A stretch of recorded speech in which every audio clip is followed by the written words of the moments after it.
all know by this point, today marks the 1 year point in that war of Russia as it invaded Ukraine. Many people thought that Ukraine could not hold out this long. It seems to be doing much better than people anticipated.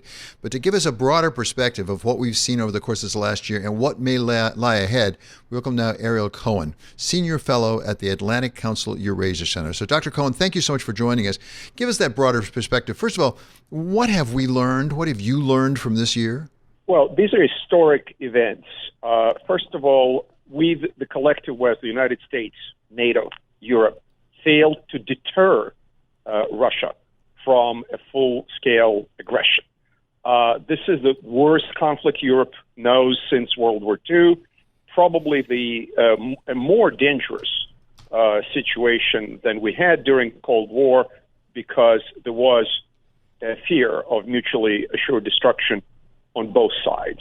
So I would compare the challenge we're facing with Russia and China backing Russia up with the challenge the West was facing in 1939 with Nazi Germany, Imperial Japan, and Italy's fascist regime under Mussolini.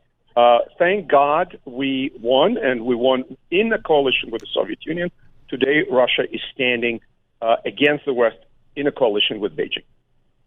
So, as you say, we collectively failed to deter Russia, and maybe we had opportunities to do that after Georgia and after the taking of Crimea. We should have learned from. In retrospect, do you think there was anything we could have done to deter Vladimir Putin, or was he just really determined he was going to take Ukraine?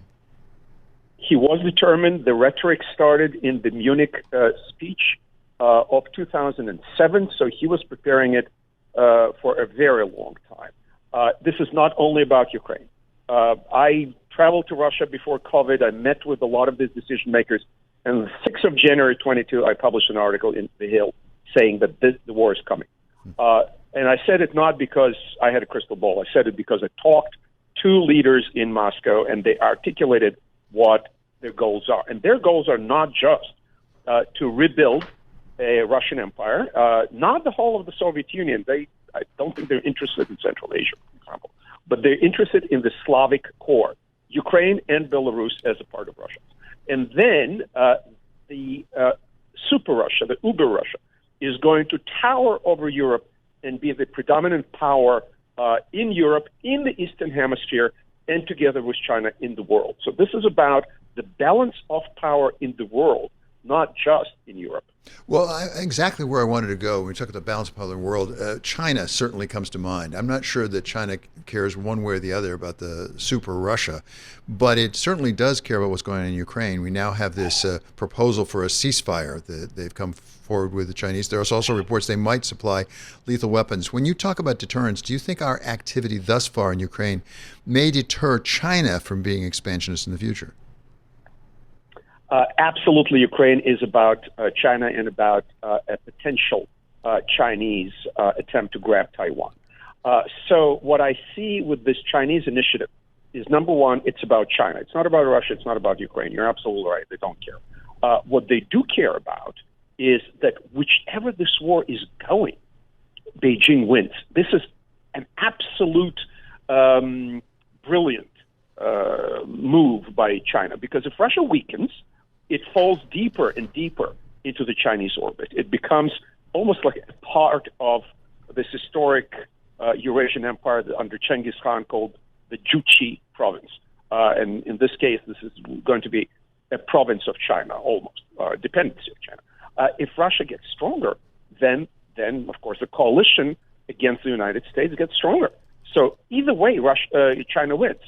And the ceasefire proposal is actually not in favor of Ukraine, because Ukraine is not willing yet, at least, to give up its territory. The ceasefire would freeze the current battle lines, and Russia will get more than it already has, and will gain absolutely necessary time to rebuild its military and beef up its industry, which is already working 3 shifts a day, 7 days a week, as Mr. Putin just recently told us.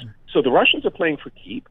The Chinese are supporting the Russians, not the Ukrainians. And of course, they said that they don't want a nuclear war. The Indians said the same. But in the meantime, they're buying Russian raw materials at a 30% discount. Oil, gas, metals, you name it, China and India benefit from that. One last one, if I could, Dr. Cohen, and that is, we've been surprised by the extent to which perhaps NATO has pulled together, certainly been surprised by how amazingly resourceful the Ukrainians and brave and courageous the Ukrainians have been. Have you also been surprised by how Russia has held up in two ways, both the economy holding up despite all the sanctions, and number two, the extent to which Vladimir Putin appears to have pretty broad support still from the Russian people? Well, as someone who wrote a book about Russian imperialism, it's called Russian Imperialism, I'm not surprised because the imperialist feeling, sentiment, is very deeply ingrained in the Russian people going back hundreds of years. And the Putin propaganda 24/7 is saying the Ukrainian people doesn't exist. This is historic Russia, blah, blah, blah. Of course, a lot of Russian people who live in Ukraine are now fighting in the Ukrainian military against the Russians. They do not buy Putin's imperialism. The second thing I'm very surprised with is how poorly the Russian military performed. I did not expect that. I was with those who predicted the war but thought Ukraine will crumble. It did not. They're amazing. They're great fighters. And I must give kudos to the Biden administration and to the Europeans. We managed to put together a package of both sanctions and weaponry to go to Ukraine and training of the Ukrainian military to stand up to what a lot of people thought, including Putin, this was the second strongest army in the world. It's not. However, in the long term, I think what it gets to the brass the test, the brass tacks, is do the Ukrainians have the human resources to stand up to a country that's 3 times bigger than that? Right. And, the jury's still out, remains to be seen. It's very helpful. Thank you so much. That's Dr. Ariel Cohen. He's from the Atlantic Council Eurasia Center. Thank you for watching. Please subscribe to get more content like this.